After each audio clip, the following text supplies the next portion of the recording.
అరే మిత్రమా, ఇలాంటి గుండెలు జల్లుమనే క్రైమ్ వీడియోలు మీ కళ్లలో థ్రిల్లర్ సినిమాలా కనిపించాలంటే మన ఈ ఛానల్ని సబ్స్క్రైబ్ చేసి బెల్ ఐకాన్ని గట్టిగా కొట్టే.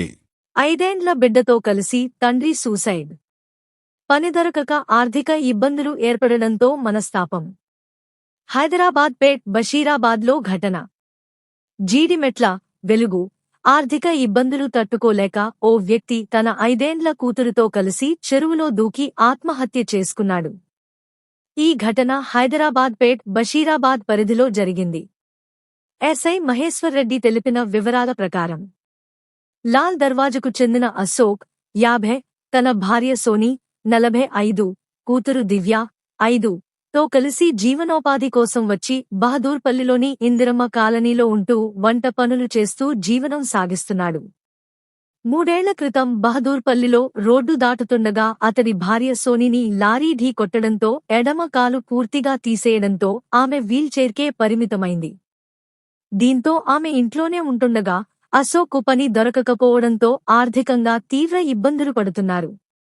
ఈ నేపథ్యంలో మనస్తాపానికి గురైన అశోక్ 3 రోజుల క్రితం కుటుంబంతో కలిసి ఆత్మహత్య చేసుకోవాలన్న ఆలోచనతో ఇంట్లో గ్యాస్ లీక్ చేసి నిప్పు పెట్టాడు. మంటలు అంటుకోకపోవడంతో అతడి భార్య కేకలు వేయగా చుట్టుపక్కల వారు వచ్చి మంటలను ఆర్పివేశారు. బుధవారం అశోక్ తన కూతురు దివ్యను తీసుకుని ఇంటి నుంచి బయటకు వెళ్లాడు. భర్త, కూతురు తిరిగి రాకపోవడంతో భార్య సోని తెలిసినవారి ఇళ్లలో వెదికినా ఆచూకీ దొరకలేదు. ఈ క్రమంలో మేసమ్మగూడలోని సెయింట్ పీటర్స్ కాలేజీ వెనుక ఉన్న చెరువులో గురువారం ఓ వ్యక్తి చిన్నారి డెడ్ బాడీలు తేలుతున్నాయని స్థానికులు 100కు సమాచారం ఇచ్చారు. దీంతో పోలీసులు చెరువు వద్దకు వెళ్లి మృతదేహాలను బయటకు తీశారు. అక్కడ దొరికిన గుర్తింపు కార్డు ఆధారంగా చనిపోయింది అశోక్గా గుర్తించి అతడి భార్య సోనికి సమాచారం ఇచ్చారు. ఈ మేరకు కేసు నమోదు చేసినట్లు పోలీసులు తెలిపారు.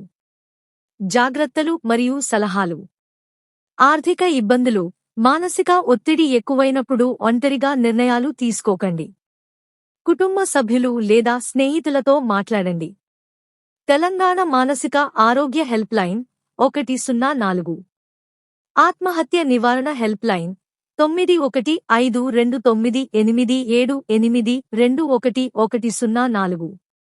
ఆర్థిక సమస్యలకు సహాయం కోసం స్థానిక సమాజ సేవా సంస్థలు లేదా ప్రభుత్వ సహాయ కేంద్రాలను సంప్రదించండి. వికలాంగులు, వృద్ధులు, పిల్లల భద్రత కోసం కుటుంబాలు ఒకరినొకరు మద్దతు ఇవ్వండి. హింస లేదా నిరాశ ఎదురైతే వెంటనే 109 లేదా 100కు ఫోన్ చేయండి. ఆత్మహత్య ఎప్పుడూ పరిష్కారం కాదు. సమస్యలు ఎంత తీవ్రమైనా సహాయం అందుబాటులో ఉంది. ఎవరైనా కష్టంలో ఉంటే వినండి, మద్దతు ఇవ్వండి.